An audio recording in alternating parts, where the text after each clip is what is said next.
Hi everyone, कैसे हैं आप सभी। तैयारी कर रहे हैं हम लोग बीपीएससी टीआरई 3.0 की, जिसमें मैं आप लोगों के साथ में जीके और जीएस की टीआरई 1 और टीआरई 2 में आए हुए कुछ कुछ प्रीवियस ईयर क्वेश्चंस डिस्कस कर रही हूँ। इससे पहले भी मैंने आप लोगों के साथ में 10 वीडियोस जीके और जीएस की प्रीवियस ईयर क्वेश्चंस की डिस्कस करी है, जिसमें मैंने आप लोगों को लगभग 30 हर एक सीरीज में क्वेश्चंस डिस्कस कराए हैं। आज के वीडियो में भी हम लोग लगभग 35 से 40 तक क्वेश्चंस डिस्कस करने वाले हैं। आप लोग इस जो क्वेश्चन है इसको एज अ टेस्ट लीजिएगा, और टेस्ट देने के बाद में आप लोगों के लास्ट में कितने मार्क बन रहे हैं उसको मुझे कमेंट करके जरूर बताइएगा, क्योंकि हमको पता है कि किसी भी एग्जाम के लिए जो प्रीवियस ईयर क्वेश्चंस होते हैं वो कितने ज्यादा इंपॉर्टेंट होते हैं।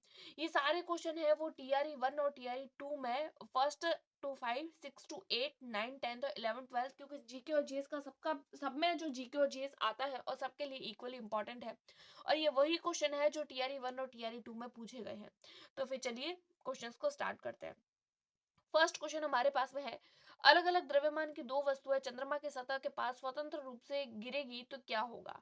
अलग अलग त्वरण होगा, उसके जड़त्व में परिवर्तन होगा, या किसी भी क्षण एक ही वेग होगा। हमको पता है कि अलग अलग द्रव्यमान की दो वस्तुएं हैं, अगर चंद्रमा के सतह के पास में स्वतंत्र रूप से गिरेगी तो एक ही टाइम पे एक ही क्षण पर एक ही तरीके का वेग होगा। 21 का हो जाएगा ए, 21 का हो जाएगा सी। उसके बाद में हम लोग देखते हैं 22 नंबर क्वेश्चन, वेक्टर टीके प्रतिरोधक शक्ति प्रदान करने के लिए कैसे काम करते हैं। किसी कमजोर या निष्क्रिय वायरस को शरीर में प्रवेश करवाकर, शरीर में रोग जनकों पर सीधा हमला कर उन्हें नष्ट कर, वायरस को किसी भिन्न वायरस के संशोधित संस्करण में रखकर, या चौथा है सीधे कोशिकाओं में प्रवेश करवाकर और उन्हें स्पाइक प्रोटीन बनाने में सक्षम बनाकर। तो वेक्टर टीके की बात करी गई है, और वेक्टर टीके से संबंधित बात जो है वो सी ऑप्शन सही होगा, वायरस को किसी भिन्न वायरस के संशोधित संस्करण में रखकर। साइंस की एनसीईआरटी की बुक से 9-10 की बुक से ये साइंस के क्वेश्चंस लिए गए हैं। साइंस के जो क्वेश्चन है वो 9-10 की बुक से, और एसएसटी और ईवीएस के क्वेश्चन है वो भी 9-10 से एनसीईआरटी और एससीईआरटी में से ही लिए गए हैं। अगला क्वेश्चन है 23 नंबर क्वेश्चन, लगातार नई परत जोड़ने वाली प्रक्रिया निम्न में से कौन सी है। निम्न स्खलन, सबडक्शन, सेकंड है भूकंप, थर्ड है समुद्र तल का फैलाव, और फोर है संवहन। तो यहाँ पर हमारा सही उत्तर हो जाएगा सी, समुद्र तल का फैलाव। अगला क्वेश्चन है 24 नंबर क्वेश्चन, भूपटल के टुकड़े मेंटल में गति द्वारा निरंतर धीमी गति से प्रवाहित होते हैं, इस सिद्धांत को क्या कहते हैं। पहला आता है महाद्वीपीय बहाव सिद्धांत, दूसरा आता है पेंजिया सिद्धांत, और तीसरा है प्लेट टेक्टोनिक सिद्धांत। तो यहाँ आपका सही आंसर हो जाएगा प्लेट टेक्टोनिक सिद्धांत, 24 का हो जाएगा सी। अगला देखते हैं 25 नंबर क्वेश्चन, mRNA यानी कि mRNA पद का विस्तारित रूप क्या है, जो महामारी की शुरुआत से ही व्यापक रूप से चर्चा में रहा है। पहला ऑप्शन है मैसेंजर राइबोन्यूक्लिक एसिड, दूसरा है म्यूटेंट राइबोन्यूक्लिक एसिड, और तीसरा है मॉडिफाइड राइबोन्यूक्लिक एसिड। तो यहाँ पर आई एम की फुल फॉर्म है मैसेंजर राइबोन्यूक्लिक एसिड। तो 25 का हो जाएगा ए, ये भी साइंस का क्वेश्चन है। अगला देखते हैं 26 नंबर क्वेश्चन, एसी करंट को कैसे उत्पन्न करते हैं। पहला है चौक कुंडली द्वारा, दूसरा है डायनामो द्वारा, और तीसरा है ट्रांसफार्मर द्वारा। ये भी एनसीईआरटी 10th क्लास की बुक से लिया गया है। तो एसी करंट को कैसे उत्पन्न करते हैं, एसी करंट को डायनामो द्वारा उत्पन्न करते हैं। 26 का हो जाएगा बी। अगला देखते हैं 27 नंबर क्वेश्चन, अगेन से एनसीईआरटी की साइंस के 10th क्लास की बुक, धारा घनत्व क्या होता है, अदिश राशि, सदिश राशि, या विमाहीन है। तो हमको पता है कि धारा घनत्व जो होता है वो एक सदिश राशि होती है। तो 27 का हो जाएगा बी। अगला क्वेश्चन देखते हैं 28 नंबर क्वेश्चन, मेडिकल केमिस्ट्री में दवाओं का वर्गीकरण किस आधार पर सबसे उपयोगी होता है। पहला है औषधियों प्रभाव द्वारा, दूसरा है आणविक लक्ष्य द्वारा, और तीसरा है रासायनिक संरचना द्वारा। तो फिर मेडिकल केमिस्ट्री में दवाओं का वर्गीकरण जो होता है वो आणविक लक्ष्य के आधार पर होता है। तो 28 का हो जाएगा बी। अगला क्वेश्चन देखते हैं 29 नंबर क्वेश्चन, निम्नलिखित में से कौन सा प्रतिक्रिया की दर को धीमा करता है। धीमा करने की बात कर रहे हैं हम। उत्प्रेरक वर्धक तो तेज करेगा, समांगी उत्प्रेरक ये कोई उत्प्रेरक नहीं होता, और विषमांगी ये भी नहीं होगा। यहाँ पर आपका सही उत्तर होगा उपरोक्त में से कोई नहीं। यहाँ पर आपका डी ऑप्शन सही हो जाएगा कि धीमा कौन करता है। तो आप लोग इसका कमेंट करके सही उत्तर बताएंगे कि कौन सी प्रतिक्रिया की दर को धीमा करता है। अगला देखते हैं 30 नंबर क्वेश्चन, आगत और निर्गत तंत्रिकाएं कहाँ मिलती है। पहला आता है यकृत में, दूसरा आता है केंद्रीय तंत्रिका तंत्र में, और तीसरा आता है हृदय में। तो हम सबको पता है कि आगत और निर्गत तंत्रिकाएं जो होती है, निर्गत तंत्रिकाएं जो होती है वो केंद्रीय तंत्रिका तंत्र में मिलती है। 30 का हो जाएगा बी। अगला देखते हैं 31 नंबर क्वेश्चन, शिपव्रेक टूरिज्म के संदर्भ में सूची रीफ, एमी शॉल और ग्रांडे द्वीप पर भारतीय जल में जहाजों के मलबे का पता लगाया गया है। ये स्थान कहाँ पर है? गोवा के तट के बाहर, लक्षद्वीप तट के बाहर, तमिलनाडु तट के बाहर या उड़ीसा तट के बाहर? तो ये जो स्थान है वो गोवा तट के बाहर है। तो 31 का हो जाएगा ए। अगला देखते हैं 34 नंबर क्वेश्चन कि ग्लोबल जेंडर गैप रिपोर्ट किसके द्वारा जारी की जाती है? पहला है विश्व बैंक द्वारा, दूसरा है संयुक्त राष्ट्र महिला द्वारा, तीसरा है विश्व आर्थिक मंच द्वारा और चौथा है यूएनडीपी द्वारा। तो यहाँ आपका सही आंसर हो जाएगा सी, विश्व आर्थिक मंच द्वारा। अगला क्वेश्चन देखते हैं 25 number question 35 number question, United kingdom की महारानी एलिजाबेथ द्वितीय के संबंध में निम्नलिखित में से कौन सा कथन सही है? उन्होंने 70 वर्षों तक शासन किया, 96 वर्ष की आयु में मृत्यु हुई।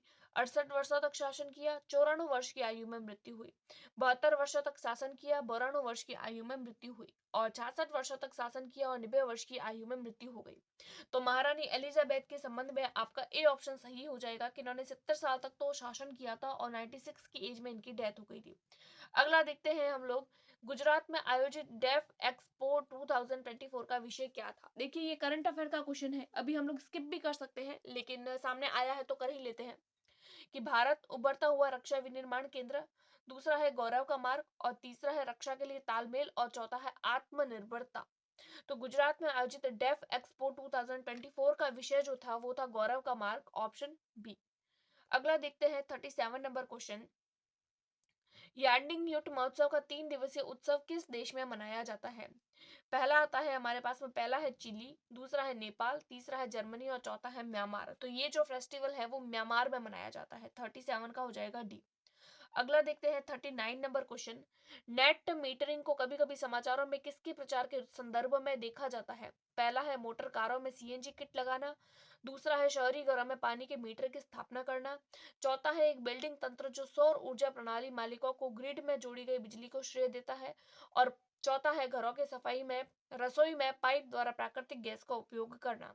तो 39 का हो जाएगा सी, एक बिलिंग तंत्र है जो सौर ऊर्जा प्रणाली मालिकों को ग्रिड में जोड़ी गई बिजली को श्रेय देता है। अगला हम लोग देखते हैं 41 नंबर क्वेश्चन, गहरे समुद्र में डूबने वाली उन पनडुब्बियों का नाम क्या है जो टाइटैनिक जहाज के पोतावशेष की यात्रा के दौरान फट गई थी? पहला है एल्विन, दूसरा है फॉल्कन और तीसरा है टाइडेंट और चौथा है टाइटन। तो 41 का हो जाएगा डी, टाइटन। अगला देखते हैं 43 नंबर क्वेश्चन, संयुक्त राज्य अमेरिका के पूर्व राष्ट्रपति ने हाल ही में अपने साक्षात्कार कहाँ दिया है? पहला है रोम, दूसरा है साजारेवो और तीसरा है एथेंस और चौथा है एम्स्टर्डम। तो आपका संयुक्त राज्य अमेरिका के पूर्व राष्ट्रपति ने हाल ही में यानी कि ये क्वेश्चन भी आप लोगों का करंट अफेयर का क्वेश्चन है लेकिन सामने आया तो करेंगे। इसका सही आंसर हो जाएगा 43 का सी, एथेंस में। अगला क्वेश्चन देखते हैं 45 नंबर क्वेश्चन, गृह मंत्रालय ने नवंबर 2022 को देश की कितनी भाषाओं को फील्ड वीडियोग्राफी के साथ भारतीय मातृभाषा सर्वेक्षण MTSI कार्य को पूरा किया है? तो यहाँ पर आपका है 40, दूसरा है 233, सी है 576 और डी है 984। तो फिर यहाँ आपका सही आंसर हो जाएगा 45 का सी नंबर, ऑप्शन 576। अगला क्वेश्चन देखते हैं 46 नंबर क्वेश्चन, किस राज्य सरकार ने भारत में गिद्धों के संरक्षण के लिए राष्ट्रीय कार्यवाही द्वारा प्रस्तावित गिद्ध संरक्षण के लिए राज्य स्तरीय समिति SLCVC का शुभारंभ किया है? पहला ऑप्शन है हमारे पास में तमिलनाडु, दूसरा है सिक्किम, तीसरा है असम और चौथा है मेघालय। तो इसका आपका सही आंसर हो जाएगा तमिलनाडु, 46 का हो जाएगा ए।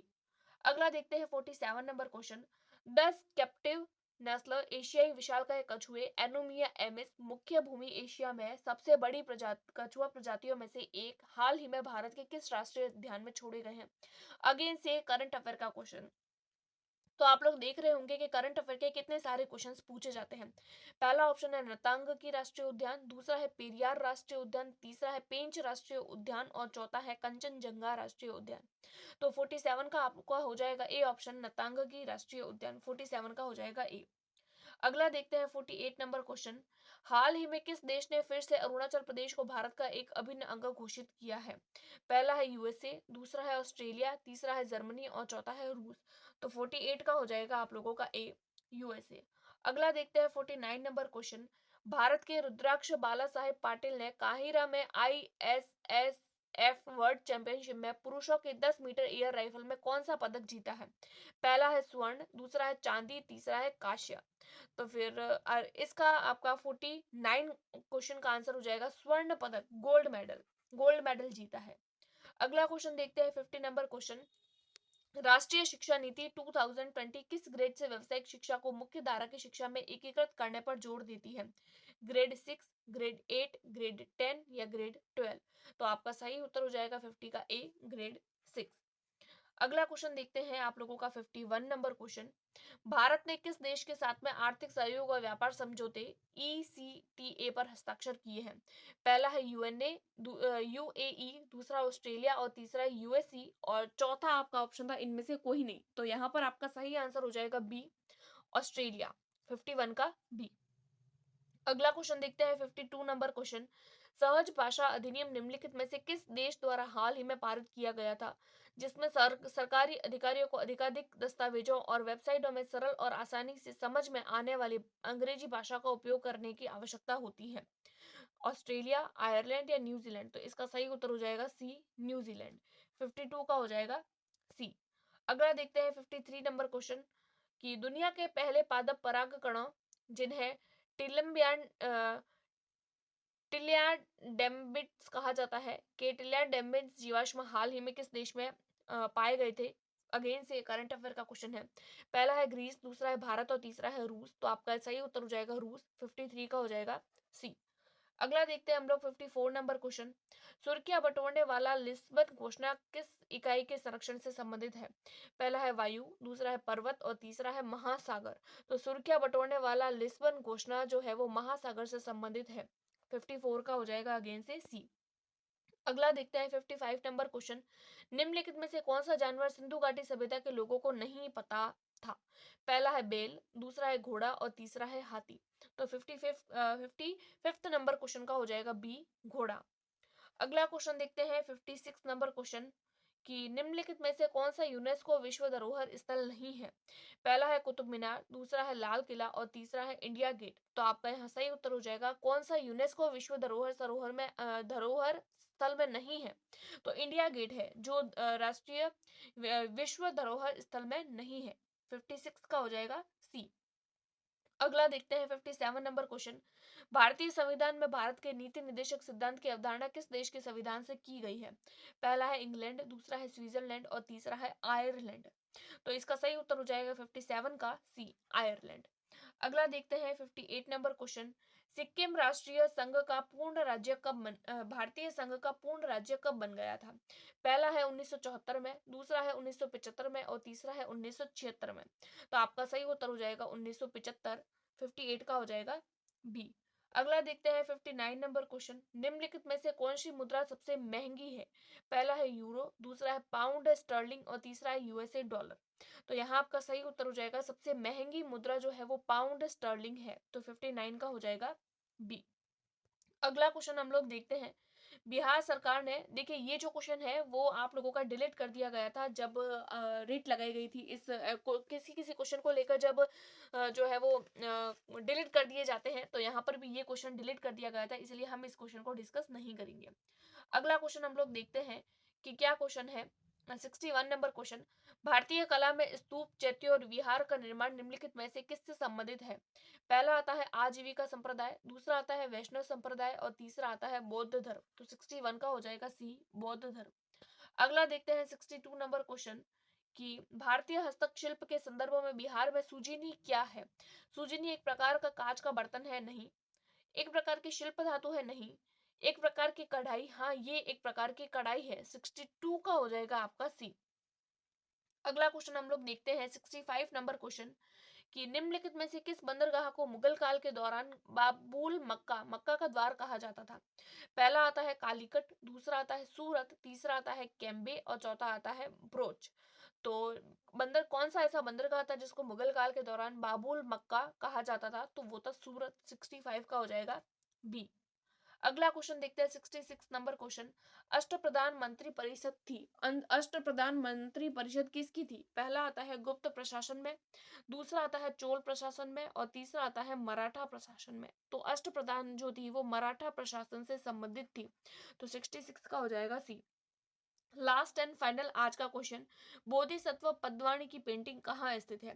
पहला है बाग में, दूसरा है एलोरा में और तीसरा है अजंता में, चौथा है बादामी में। तो 67 का आपका हो जाएगा अजंता में। तो ये कुछ क्वेश्चंस थे प्रीवियस ईयर क्वेश्चन टीआरई 1 और टीआरई 2 में आए हुए आई होप आप लोगों को वीडियो पसंद आई होगी। वीडियो पसंद आई है तो लाइक सब्सक्राइब एंड शेयर। और कितने मार्क्स आप लोगों के इस टेस्ट को देने के बाद में बन रहे हैं वो आप लोग मुझे कमेंट करके जरूर बताएं। अगर वीडियो पसंद आ रही है तो लाइक करें, अपने दोस्तों के साथ में शेयर करें। Thanks for watching.